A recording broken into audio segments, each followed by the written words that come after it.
ചില ടെസ്റ്റ് നിറഞ്ഞവരെ ഇന്നത്തെ സുവിശേഷ ഭാഗത്തില് ദൈവം നമ്മളോട് ചോദിക്കുന്ന മനോഹരമായിട്ടുള്ളൊരു ചോദ്യമുണ്ട്. ഒരുവൻ ലോകം മുഴുവൻ നേടിയാലും തന്റെ ആത്മാവിനെ നഷ്ടപ്പെടുത്തിയാൽ അതുകൊണ്ട് അവൻ എന്ത് പ്രയോജനം?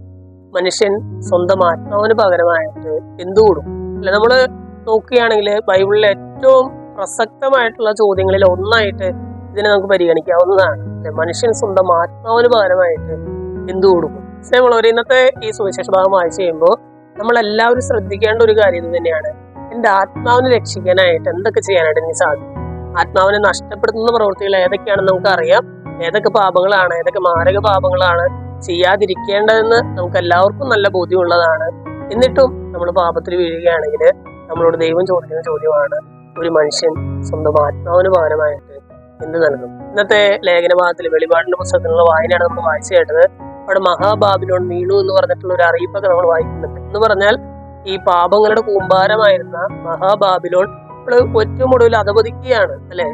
എന്നും സുഖഭോഗങ്ങളിൽ ഏർപ്പെടാമെന്ന് കരുതിയിരുന്ന ഒരു നഗരം ഏറ്റവും ഒടുവിൽ ഒന്നുമല്ലാത്ത രീതിയിൽ അധപതിക്കുമ്പോൾ ദൈവം നമുക്ക് നൽകുന്ന ഒരു സന്ദേശം ഇത് തന്നെയാണ്. പാപത്തിന്റെ ലോകത്ത് ഒരുപാട് നാൾ നമുക്ക് രാജാവിനെ പോലെ വാഴാനൊന്നും പറ്റില്ല. അതൊരിക്കലും നമുക്ക് സന്തോഷം കൊണ്ടൊന്നും തരില്ല.